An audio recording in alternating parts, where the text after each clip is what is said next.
everyone. Today I'm going to highlight two seated postures. Upavishta Konasana, meaning Upavishta wide, Kona angle, so the wide angle pose. And Baddha Konasana, Baddha meaning bound, Kona angle again, or the bound angle pose. Sometimes you may have heard of it called cobbler's pose. So first I want you to sit in Upavishta Konasana. I'm just going to show to the side here.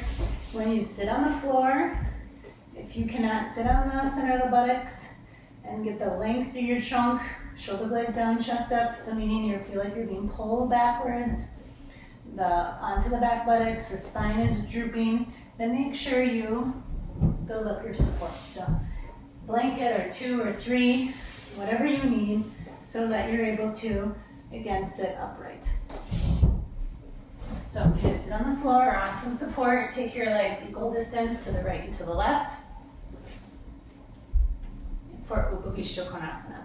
And you can hold both of these poses. It's recommended 2 to 5 minutes. Any amount is good, but it's nice to be able to sit into these poses for a little bit more of a length of time.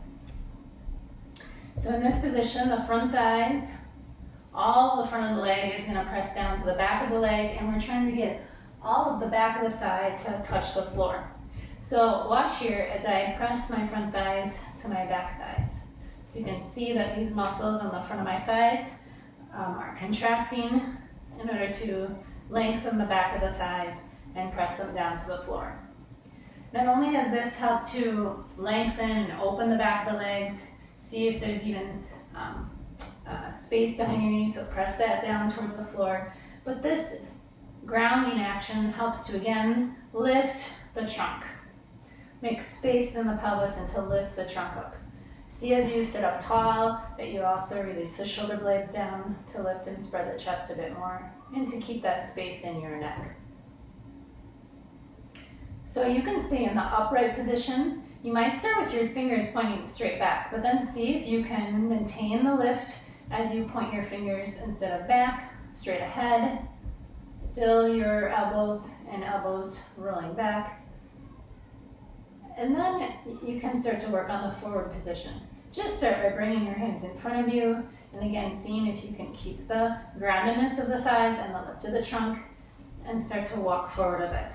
Now when you walk forward, see that you don't start to, again, pull or fall backwards, but rather from the hips, the whole, keep that length of the trunk as you walk the whole trunk forward. For those of you that are a bit stiffer, or even just to get more length for support in this pose, you could use the chair, and you could, along with the pressure of the thighs down, you could press down onto the chair seat to help you lift up. Also, if you bring the chair a little closer, walking the hands to the top really helps to pull you up. The chair can also be used to come forward and rest the head. Those of you that might be able to come a little bit lower, you could stack some blankets, you could use a bolster, and you can come down, and this support will support from the abdomen to the chest. You can have another blanket for your head, or just rest your hand on your head on your hands.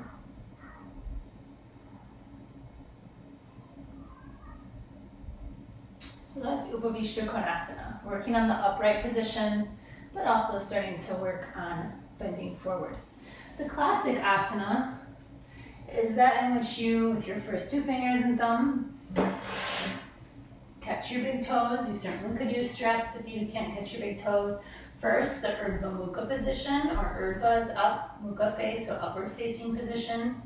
And then with an exhalation, I'm going to turn my arms up and come into the Adho Mukha, downward facing position.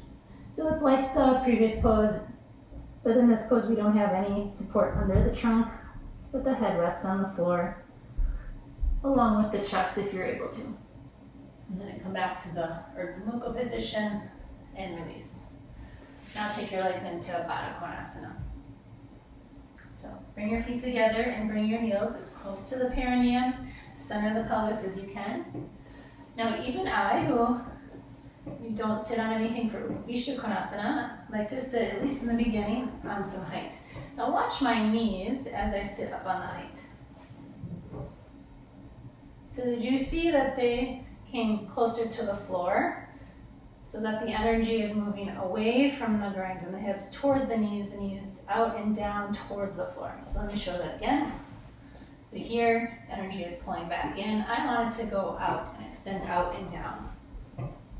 So build up your height. If your legs are quite high, then build your support up higher. Also, if you take your hands behind you and push down and lift yourself up just so your buttocks are a little bit light on the support, on the floor, extend out from the hips towards the knees down. And then see if you can't consciously keep extending and the legs out and down as you sit back down. You can also hold the feet in front of you. So you can stay in that position. You can also work with this pose with your back to the wall or couch, etc., which is actually very quieting. So while you're sitting in this pose, I just want to read to you out of Light on Yoga by B.K.S. Iyengar, the effects of these poses. So he says, Baddha Konasana, effects. The pose is especially recommended for those suffering from urinary disorders. The pelvis, the abdomen, and the back get a plentiful supply of blood and are stimulated. It keeps the kidneys, the prostate, and urinary bladder healthy. It is well known that diseases of the urinary tract are rarely found among the Indian cobblers, and the reason for that is that they sit all day in this pose. So if you can imagine those cobblers with the shoes between their feet and working in this position. This pose is a blessing to women, coupled with Sarvangasana. It checks irregular menstrual periods and helps the ovaries to function properly. It is found that pregnant women who sit daily in this pose for a few minutes will have much less pain during delivery and will be free from varicose veins. It relieves sciatic pain and prevents hernia. If practiced regularly, it relieves pain and heaviness in the testicles. So it's a boon for both men and women.